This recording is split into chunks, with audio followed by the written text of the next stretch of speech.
This is the 2024 Mazda CX-30 with a turbo and all-wheel drive. Is it any good? Let's find out right now on Driving Sports TV.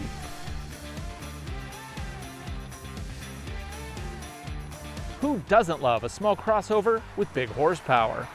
This is the 2024 Mazda CX-30 Premium Plus Turbo.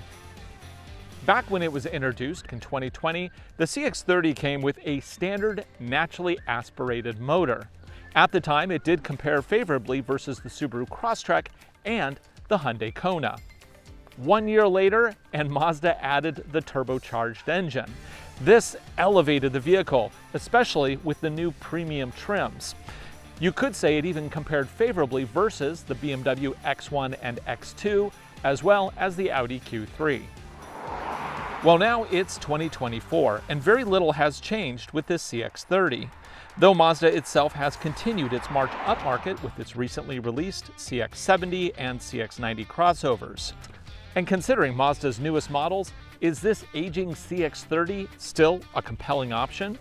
In this video, we're going to go over all the features in the CX-30, and I'll also be comparing it against the more expensive and all-new BMW X2 to see just how well this Mazda competes against a real upscale rival. Under the hood is Mazda's 2.5-liter turbocharged four-cylinder engine. This produces a peak 227 horsepower and 310 pound-feet of torque. The only transmission option is a 6-speed automatic. Power goes to all four wheels through Mazda's iActive all-wheel drive system. EPA rates economy at 22 miles to the gallon in the city and 30 on the highway. In terms of horsepower, that is right in there with the BMW X2. The Beamer does have more horsepower, but the Mazda beats it on torque. The CX-30 we're looking at today is the fully loaded Turbo Premium Plus. This includes a bunch of luxury items like parking sensors, a surround view camera system, auto braking, and an upscale interior trimmed in leather and piano black plastics. Price as it sits here in the optional Soul Red paint, $38,905 US, including destination. BMW's X2 starts at $42,000, so that is pretty close in terms of price if you're comparing the most expensive CX-30 with the entry-level X2. However, with the BMW, you'll probably want to add a bunch of packages to really make it shine. These can easily add another $5,000 to $10,000 to the price of the X2. In fact, the model we're comparing here is optioned all the way up to $52,000.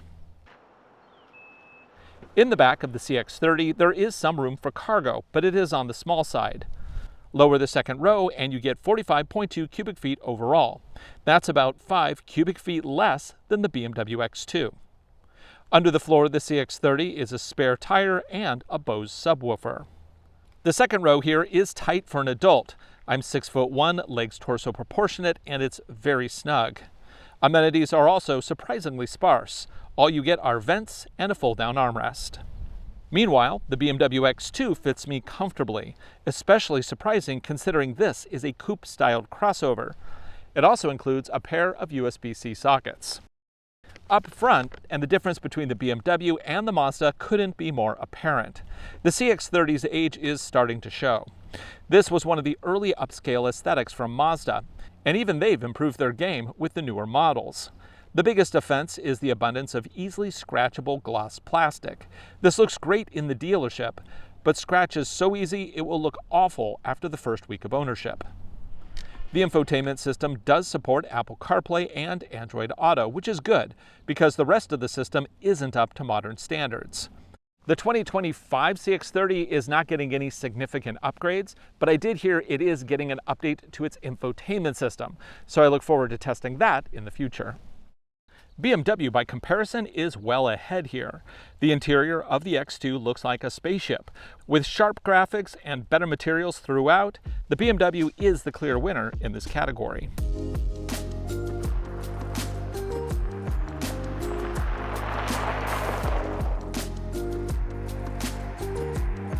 On the road here, the Mazda CX-30 actually has a really good steering feel. It has a nice heft to it, and you can feel what the wheels are doing. much more than you can in the BMW X2, which is kind of surprising. Clearly, BMW can make a vehicle that has really superb driving feel. Unfortunately, they don't seem to usually do that for their lower cost options. That's reserved for the proper M cars, which I think is a bit disappointing. I mean, I think they should have kind of gone more like what Lexus was doing, where they have the driving signature, where every vehicle kind of drives with the same kind of feel. Well, BMW doesn't do that. Instead, they go with a much number, disconnected feeling on their lower cost options, like the X2. It's not to say they're bad. It's just, I know what BMW is capable of. And BMW is definitely capable of doing what Mazda's done here. But Mazda's done it at a much lower price point. And this CX-30 is a really fun car to drive. It's quick too. One of the benefits of going with a luxury vehicle over a not luxury vehicle is road noise. Usually you're going to have a quieter, calmer experience if you go with a luxury brand. So let's see if that's true here. I recently tested the BMW X2 and I got about a 61 decibels on average. So let's see what the Mazda does. Okay, we're looking at about 63 decibels, maybe 64 decibels. Now keep in mind, decibel meters, they're kind of a vague science because everything produces a slight noise, like a little rattle, different rocks on the road, but also more important, decibels are a logarithmic scale, which means the difference between 60 and 61 isn't quite as much as 68 to 69. That is a much bigger range. So clearly the Mazda here is noisier than the BMW, and I can just tell that with my ears, but science proves that it is a little bit louder. I mean, is it bad? No. I mean, anybody who's buying a Mazda, I think, will be very satisfied with the driving experience here. It tracks nice, it feels great. With this motor, you get enough power, which so many vehicles in this category outside of the luxury market just don't hit the right level of horsepower. A great example, Subaru Crosstrek. I really like the Subaru Crosstrek. I own a 2.5 liter Subaru Crosstrek. But one thing that I've always wanted with a Crosstrek would be more power. Subaru just never provides it. But that's okay, because I think the higher horsepower ones are actually a smaller market. I would want one of those, but it doesn't mean that everybody would want that. And of course, Subaru is selling every single Crosstrek they already make, so I think they'll be fine. Luckily, that gives an opportunity for makers like, in the luxury class, as well as makers like Mazda, to jump in with something that has a little bit more kick. And this certainly has more kick. So a lot of modern cars just are piled on with a variety of different drive modes. What this one has is a sport mode for the transmission, which will hold gears longer and be more aggressive, keep that transmission more in the zone of the turbocharged engine. And then there's also a trail mode button on the left here, which we'll try in a little bit. But with sport mode on, using the paddle shifters here, yeah, gears are quick. I mean, it's nice that they actually put a proper 6-speed automatic in here and they're not relying on something like a CVT. I think that kind of is another thing that really separates this vehicle. They didn't even do a twin clutch. Like the BMW X2 has a twin clutch transmission. Those have a tendency to kind of overheat in trail situations. So if you do plan on using this type of a vehicle for mixed use, a lot of trail and that kind of stuff, then obviously the 6-speed automatic is typically a better choice. Although when we tested the X2, we didn't have it overheat or complain at all. So, but obviously our trail test was very limited because BMW doesn't love it when we do those kind of tests for their vehicles. Suspension soaks up bumps really nicely. And the handling is just so good on this. Yeah, I could get into trouble with this car. Our vehicle here is equipped with adaptive cruise control, which is a really handy feature for long trips. I'm going to go ahead and turn it on and let's just see how well it does. Power on, set my speed, and now it will hit my target speed so long as no vehicle is slower in front of me. And if a vehicle is slower, it'll mirror that vehicle's speed up until my target number. Now, this does have lane tracing. Take my hands off. You can see that it's keeping me centered of the lane, which is very nice. Obviously, this is not a hands-free system. I'm just doing this to show. Oh, are we going to veer? Are we going to veer? And it bounces back in. Okay, well, it's a little bouncy. So that actually isn't as good as I was hoping. At first, it felt like it was dead center, but I think that was really just tracking down the road. Once we started moving, it didn't really adjust us back in. So vehicles like, the Subaru, Toyota, even BMW, if you option the lane centering system, does it better. Mazda is not focusing very much, it seems, on the semi-autonomous systems. They're more about driving experience, giving power, giving unique looks. So they're a little bit behind on this stuff. But it does have adaptive cruise, which is good. That's kind of the checkbox that I always want to see on a modern vehicle. Other things like tracing, it's just a nicety. But it is a nice one to have, I have to admit. If you're doing a long trip, lane centering does dial back the need for all these little micro corrections. But, hey, it is what it is. So obviously this thing has no traffic jam assist or whatever. So if you do plan on doing a lot of commuting and you want to take that load off, yeah, you might want to look instead at the BMW, or even some Toyotas now support the stop and go semi-autonomous system. So just keep that in mind. If you do plan on using this as a commuter, it's not as advanced in its semi-autonomous features as some other vehicles. So next we're going to do a 0 to 60. How fast do you think this vehicle is? Well, the BMW X2 did 0 to 60 in 6.18 seconds. Let's see if this one's any quicker, because it has more torque than the BMW X2, but it has a little less horsepower. Okay, this looks like a pretty good spot. I'm going to go ahead and put the transmission to sport so I get quick shifts, complete stop. I'm just going to mash the throttle. 3, 2, 1, go. Pretty quick start. Whoa, that kicks in. 50 and 60, 6.44 seconds. It's actually pretty good. Not faster than the X2, but definitely right in there, which is nice to see. Now, normally I would hem and haw about this infotainment system, but they are going to update it in the 2025 models, and 2025 is just around the corner. I don't believe they're doing anything else to the CX-30 though, so if you're looking for a complete redesign, yeah, that's not happening yet.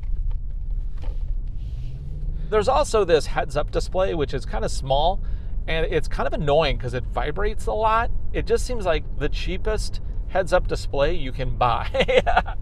So I don't love it at all, actually. Maybe you didn't know it, but Mazda actually has a pretty good history with rally in the US. In fact, the 323 GTX was kind of the rally car to have back in the 80s. I believe it was the only vehicle that you could factory option a secondary fuel cell.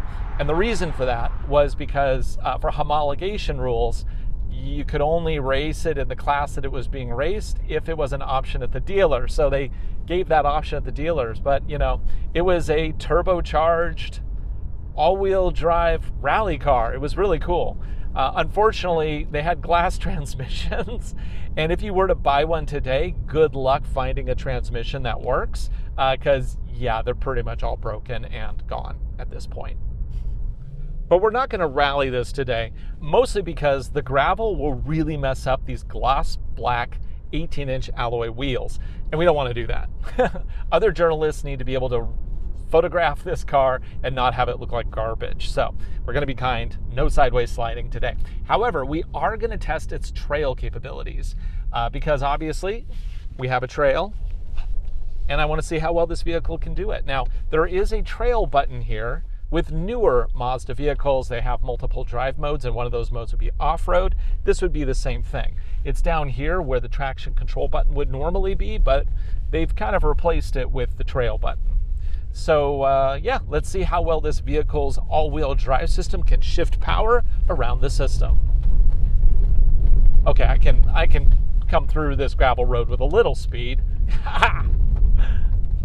kind of a fun car to drive.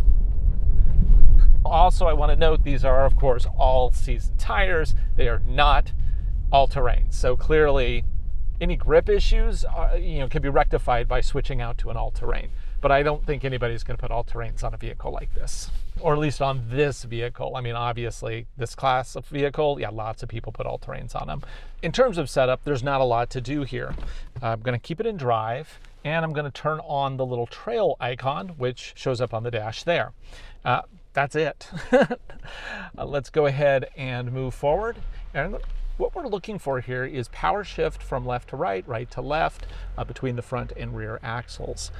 As a wheel starts to spin, we want to see brakes clamp down on those wheels, which will then shift power to the opposite wheel. It's what's called brake vectoring, and it works very effectively on a lot of these vehicles. See? Helps get us up with minimal fuss. Yes, it makes noise, but yes, that's how it works. And now we're going to go down in front of the dead tree as deep as we can go, which is going to lift that rear passenger side wheel up, but that's okay. We're just going to use gravity to get through that. And now we're going to climb up. Now you'll note that the camera here actually has turned on, so we have a front view camera now for a trail cam, which is nice. Okay, now we got to climb out of here though. Is that brake vectoring going to get the job done? Ooh, it's trying, it's trying. Yes. Nice. Now we're going to continue down into the hole. It's going to remove traction off that rear wheel there as it goes into the air. See, this is actually one thing that like body on frame vehicles are so good at, is articulation, keeping wheels on the ground. It always looks cool to lift a wheel, but that's never really what you want. Crank it over. Okay, at this point I'm stopping on purpose so that we have to drive up out of this hole. Let's see how well this does. Now this vehicle has just under 8 inches of ground clearance. I believe it's 7.9 inches compared to the X2, which is 8.1 inches. So they're both just kind of straddling around 8 inches there. But it seems to be enough useful clearance here to get up and out of things. Yeah, there we go. Did it. Now we're gonna go out of the woods here and see if we're gonna rub. If we don't rub, then we can go onto the logs. But if we rub, then we won't be able to get through the logs. So this is really the test of ground clearance right here. No rubbing. I guess we're going to go ahead and do the logs. Let's see how this goes. Okay, let's go ahead and turn on the front camera. We've got a button over here on the left. My wheel tracks, and let's see if we can get over this. Now most vehicles can get over this without too much of a fuss, and we don't want to hit too hard, and that's mostly because if we come up and then down real hard, that's when you can damage undersides. We have to really crawl slowly over these. Also, if we hit too hard, that can disrupt the log and kick it up, which again can damage the vehicle. Vehicles that have had real problems with these lately have been Hyundais, which can't get over the first couple logs. They just cut too much power, right about here actually. So right now we have our front wheel against the log, and the driver's side is in sand. So I'm going to try to just add a little throttle and see if we can climb up and out of this. Now, for it to be effective, it needs to shift that power around and not cut power, which it's doing no problem. Right here, this can be tricky. Yeah. You gonna do it without cutting power?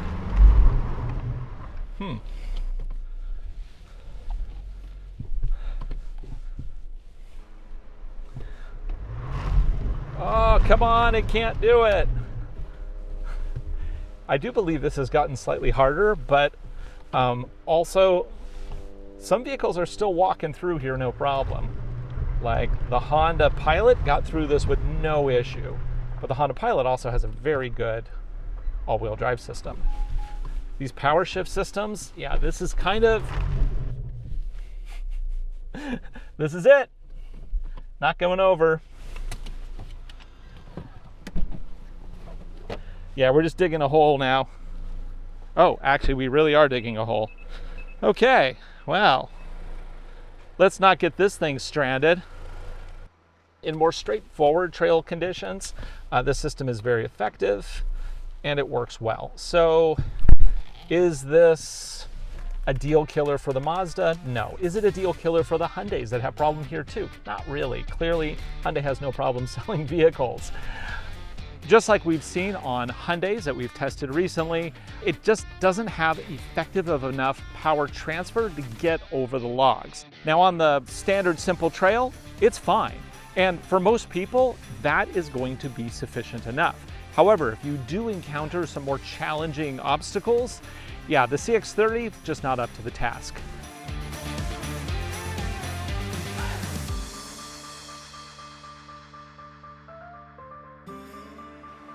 As Mazda continues its push up market, it's going to continue to be compared against luxury rivals.